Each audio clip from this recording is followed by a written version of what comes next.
What's up, everybody? It's Rox, and I'm coming to you today with the review for Love and Hip Hop ATL Season 4, Episode 11. So the show last night was boring to me, so short review. I know how much you guys don't like those, but oh well. I can't be out here just trying to, squeeze juice from a grape. Is that what the saying is? Anyway, you guys, let's get to it, shall we?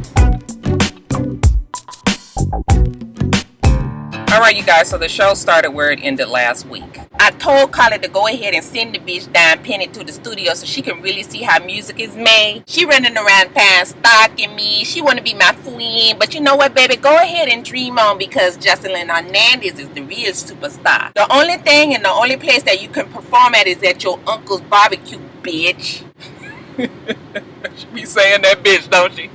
So Dime is still intent on establishing this fucking friendship for us. Not sure why it's so important to her, but I guess she really has to find a reason to be relevant on the show. Joseline is maintaining that they have never hung out, okay? They shared a locker, okay? Maybe she gave Joseline a ride home one night, okay? You know, Dime is telling her how she's been over the mother's house over in Fort Lauderdale. It's like, shit that's still not really confirming the friendship. Like, maybe they did kind of hang around each other as strippers back in the day, but obviously Joseline didn't take that much stock in the friendship. Dime is calling her Chanelica, just your basic disrespect that she has for Joseline. And Joseline is going off on her, like, bitch, you my bitch, you my trick, all of this. I mean, it's just one of them arguments that just make you just sit there and just be like...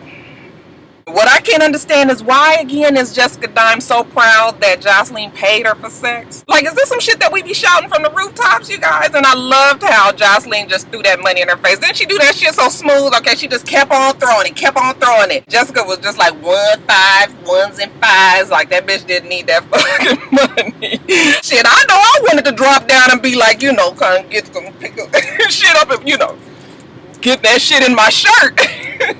But the whole argument was just, it's just disrespectful. Okay, maybe that's where Dime got that fucking inspiration for that bullshit that we gonna talk about later. But whatever. She picks up the money on the table and throws it at Joseline. Joseline throws her drink at her. And then, of course, they start to fight. Okay, security is already on hand. Somebody on Twitter said that one of them was hiding on the side of the piano. I kept on trying to rewind it. I could not see the person. But you guys know, like I say, strippers fight to the death. Even though I still got my money on Joseline, okay, Mona can't afford this problem right here. Okay, so yeah, get that shit taken care of before it gets started. And Dime goes on to tell Joseline that she's gonna run her out of Atlanta. I said, bitch, please. After the scuffle, security gets Dime out. I gave Dime Penny exactly what she wanted. A couple of dollars in my presence. But after throwing money at this tree ass bitch, I said to myself, Joseline, what are you doing? Why are you even talking to this old raggedy ass bitch? Get your ass in the car, leave it alone, calm your little happy ass down, and woosah. So she finds Stevie outside of the studio, and they get in the car, and she all riled up.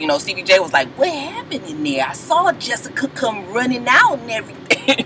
Joseline is just pissed off, and she telling them what the bitch said and how when they got together back in the day and he wouldn't fuck her because she was too fat, and Stevie J was like, look, ain't nobody got time for that. I got bigger shit to tell you about. Okay, you ready for this? Puffy, he want to get the hitmen back together, and not only that, but out in LA they want to put us in a movie. Okay, they want me to executive produce and direct the movie, and they want you to star in it and me to be in it too. Okay, and it's called That Time of the Month. So we off to LA, you guys. I do love the fact that my husband is doing something for me other than my music career, and that's why I love him oh so much. So Joseline is happy, and Stevie J is happy, and fuck, they got better hoes that's willing to fuck in LA. So you know what? It's a win-win all the way around.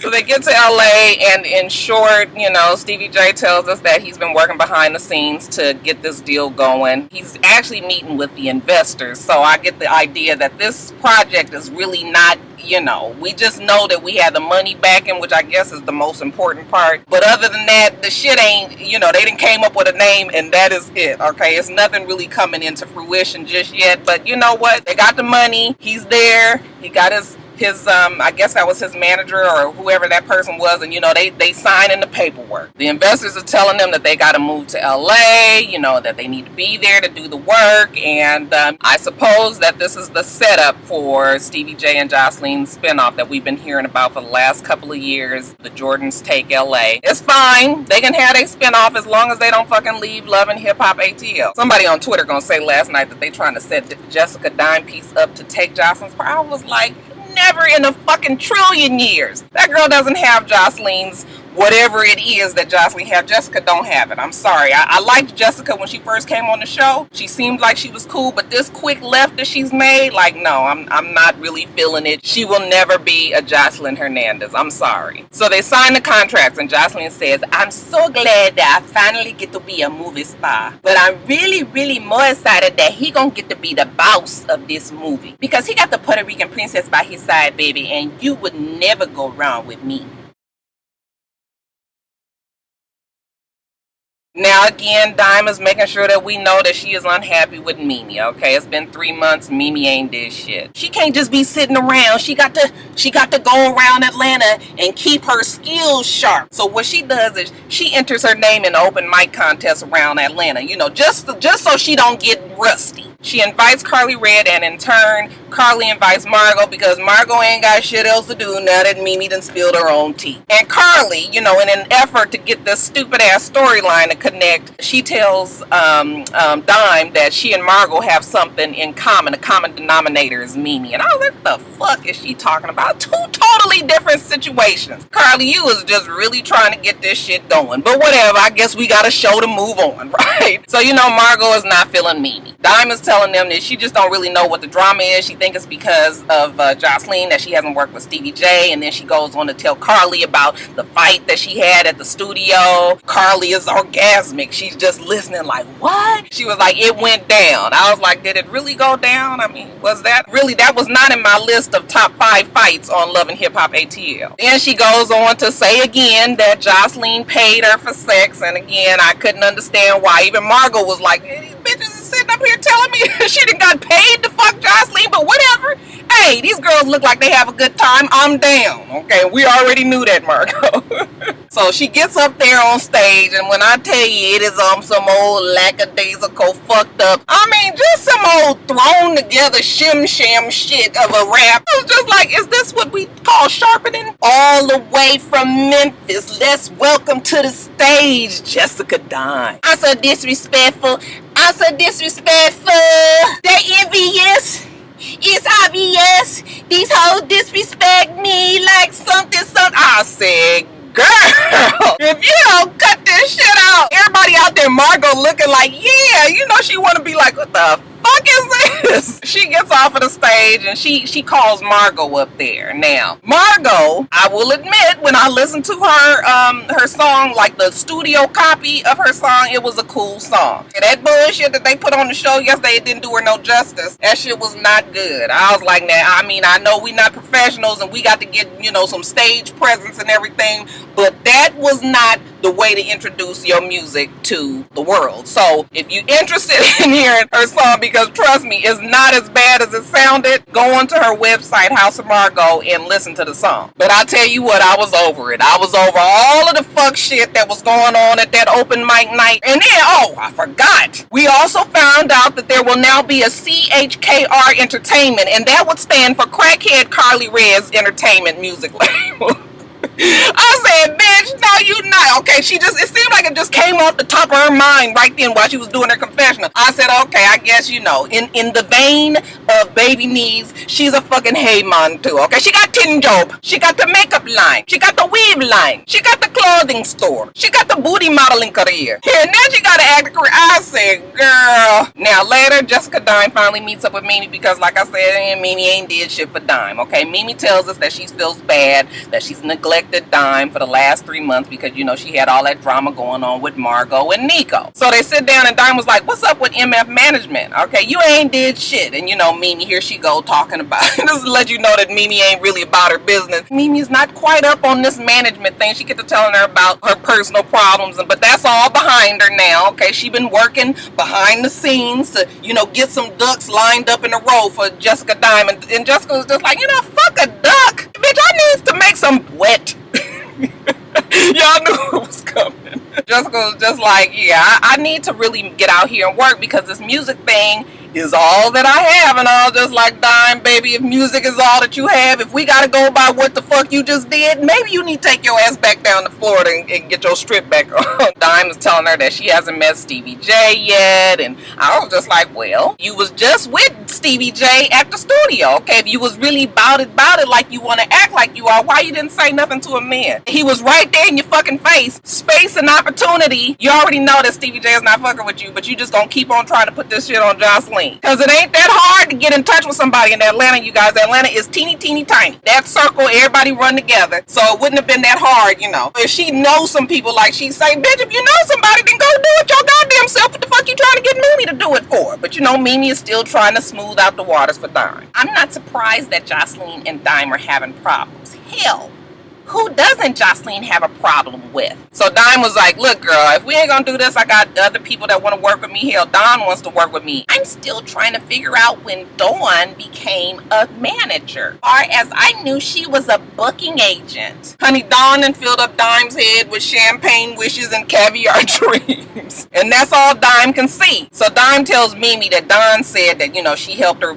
get the sex tape deal, and Mimi was just like, that bitch ain't did shit with the sex tape deal. Okay, what she did was book me in clubs with my shower rod after the fact, but none of that had anything to do with Dawn. Now Dime is just like, oh, you mean to tell me this bitch been lying to me all this time? Look, I'm gonna need Dime to figure out what fucking team she gonna be on, okay? It is too easy to persuade this girl. Like, okay, but you know, like I said, the bitch broke. And when you desperate and you ain't got nothing else, you gonna go with wherever the money is quickest. So she says that, you know, she like Mimi, she gonna give Mimi another chance. And Mimi is just like, oh, dang, let me talk to this fucking Dawn, okay? And see what the fuck is going on with this bitch trying to stab me in the back. After hearing that Dawn was trying to steal Jessica Dime from MF Management, I decided to confront her to her face. Because this bitch know good and goddamn well that she ain't no fucking manager. So they sit down, they talking, you know, Don got this whole attitude like, bitch, you don't know what you're doing. You unprofessional. You was fighting at the damn waist gang party. Okay, I need you to learn how to transform when you in business dealings. I want to know, how is this pretend pimp trying to tell me to transform? Don, you're a booking agent. And a fucked up one at that. Now again, we say shit about Mimi. We do it all the time. But we be annoyed with Mimi because Mimi been trying to pull this shit over our eyes for the last fucking 3 years, okay? But Dawn, she don't have no reason to be funky with Mimi. Bitch is just all of a sudden you just talking about the bitch and calling her stupid, saying that she has the brain the size of a pea and that she... Yeah, I'm not with that shit. You know, I hate the fact that I want Mona to change Mimi's image a little bit next season. Because why is it so easy for everybody to just be so fucking outright disrespectful for Mimi? A bitch can only turn a cheek so many goddamn times, okay? And I know Mimi's not a fighter. I'm not even saying that Mimi should be fighting, but you can't just sit here and continuously let people just be disrespectful for you. I just feel like maybe they shouldn't always show that, because now it's just ingrained in our minds that a motherfucker can just say whatever the fuck that they want to right in her face. Joseline did it, and then Margot did it, and now Donna's saying shit like her. Like, I was just like, yeah, this is fucked up. Like I said, it ain't shit that we ain't said before. But we ain't saying it to the bitch face. She ain't did shit to Dawn. And Dawn is, yeah, I don't like her. Do you guys understand what I'm saying? She's a fucking running joke, you guys, and I don't like watching it, okay? The shit is just foul. But anyways, okay, we gotta keep it real. Dawn is telling her the truth, okay? Honey, Dime is broke and the bitch is going to go wherever the money is. So as soon as you stop getting any money for her, she is gonna drop you. And she might as well come on over here with me, because I can get the bitch the money, $5,000 a week. And Minnie was just like, well, do that shit then. But until my 3 months is done, step the fuck back and let me do me. And go get your fat ass one of them waist gangs. That shit did make me laugh at the end. I was like, score one for Mimi.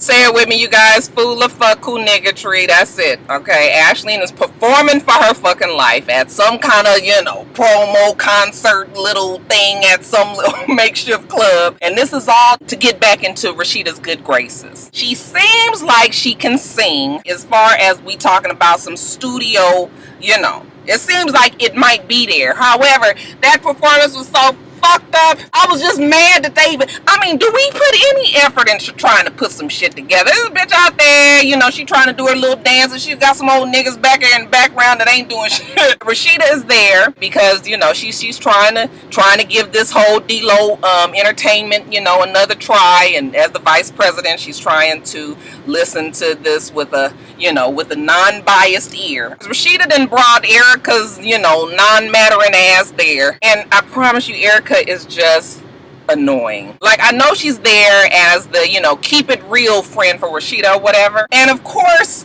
it's definitely some bullshit there, the shit that Kirk keep putting Rasheeda through or whatever. But it just comes off so haterade to me and unrealistically rude. When this girl Ashley come over there, really, why do you have this much problem with her? Okay, you co-signing a little too tough, Erica. I can't understand why you so fucking salty, but I guess it's because she ain't got shit else to do. Okay, she done became the other Carly Red. Anyways, Rasheeda is trying to stay cool and talking to Ashley, and yeah, Ashley is throwing some little quips in there, but Rasheeda is trying to handle it. Erica says that she can't get past the outfit. Just like country ass bitch. Outfit. But in this triangle exchange between Rasheeda and Ashley and Erica, we find out that Kirk got another promo tour together, okay? And Erica's just like, see, that's what I'm talking about. Why y'all family? Y'all trying to be together? What? Shut up, Erica. Rasheeda, she's mad. She's embarrassed. She don't know nothing about this fucking tour. She goes up to Kirk like, oh, Mr. Promo. And Kirk, he's, with the fucking face like, what are you talking about, Rasheeda? I didn't know nothing about it till right before she was going on the stage. I didn't have time to tell you. Y'all so stupid. So then, Rasheeda was just like, look, all I'm saying is you need to communicate better. Don't have me out here looking all crazy and shit. And I was just like, well, too late. Now, later on, Rasheeda has Erica over to the house that she and Kirk are building. And again, you guys, just something about Erica. Oh, what is it, you guys? Why is it that she annoys me so? Is it her delivery? Because again, it's not shit that we all haven't said. But it's just the fact that she's talking to Rasheeda. She doesn't have any respect for this man. Listen, you guys, as a married person, it's usually good to talk to somebody else that's married. Okay, and I guess, in Rasheeda and Kirk's defense, there's not really anybody else on the show that's married that they can talk to. With the exception of Joseline and Stevie J. And we had to do that with air quotes because we still don't even fucking know if them two was married or not. So Rasheeda doesn't really have anybody else that she can talk to. So you talk to the hating ass bitch, okay, who is blaming her and Scrappy's problems on Bambi, even though we have been watching for seasons and seasons and knowing that Scrappy and Erica's relationship was bullshit and fucked up to begin with. Okay, that girl was done with Scrappy, but now she got a problem in saying that Bambi stole him. But the fact that you're talking to this girl, and I can tell you as a married person that your perspective is different than somebody who is single. Okay, and I'm not trying to make it sound like it's some old exclusive ass club and being married and shit like that. Okay, it ain't nothing wrong with being single. But what I'm saying is your outlook on life is a little bit different. And your outlook on relationships, especially depending on what you have been through or what you are going through, is just different. And the shit is the same for me as a married person trying to give a single person advice. Like maybe as a married person who have invested some shit into a relationship, really, okay, maybe I would tell my single friend the wrong advice. A girl, maybe you should try to work it out when we all know that the nigga is no fucking good. Maybe you need to talk to somebody else who is single, okay, who can look at the shit through the same lenses that you do. That's all I'm saying about perspective here. You can't get advice from somebody like a Erica. So it was getting on my nerves that she was saying all these things like you really need to just, I'm not saying that's what Kirk is doing, but you need to watch what's going on. Like, yeah, no. So, she got Rasheeda's head all fucked up. And we know that Kirk is out on this promo tour. She trying to sleep at night. It seemed like all the stresses of life come on real heavy after 12 o'clock. She get the phone. She calls the hotel. And of course, here go Ashley. Hello. This is Ashley. I was like, bitches, you at work? What the fuck you saying your name for? Like, this is stupid, right? This is super, super predictable. predictable. Rasheeda's like, oh the fuck no, this nigga ain't got this bitch in his room. So she gets up, you know, supposedly take her kids over to the mama house, swing by and pick up that hating ass Erica, okay, and they drive to the hotel, okay, everybody look like they ready to fight, even though Rasheeda got on heels and Erica's made up to the nines, okay, but whatever. Once they find out where the room is, they go up to the room, and you know, that's where it ends. Well, we already know what's gonna happen there. They gonna get in the room. Kirk is not gonna even be there, okay, that bitch's room is gonna be 8910. His room is gonna be 9300, okay, probably on a totally different floor. He's the one that books the rooms. If he's supposed to be the manager, both of the rooms are gonna be under his name. It's just so obvious. And I was just like, moaning that bitch, you had to do better than sitting up here with this. I mean, fuck, if I can figure out what the hell gonna go on next week, then what is that really saying about this fucking storyline? Just stupid, y'all. Alright, you guys, so that's it. Like I said, boring episode, not much. I thought this video was going to be long, but I still feel like I've been in here forever, so who knows. Anyway, you guys, remember to rate, comment, and subscribe to the channel. Oh, my battery's running out. Let me finish up. I'm itsrox. The channel's for itsrox. Everything else I do will be in the bottom bar. It's slow motion, you guys. Slow motion. Doom, doom. Who could take? Bitch, you didn't know I was going to pull this out on you, did you? Anyway, you guys, make sure that you have a wonderful, wonderful rest of your day, and I plan on doing the same. Until next time, Roxstars. Bye-bye.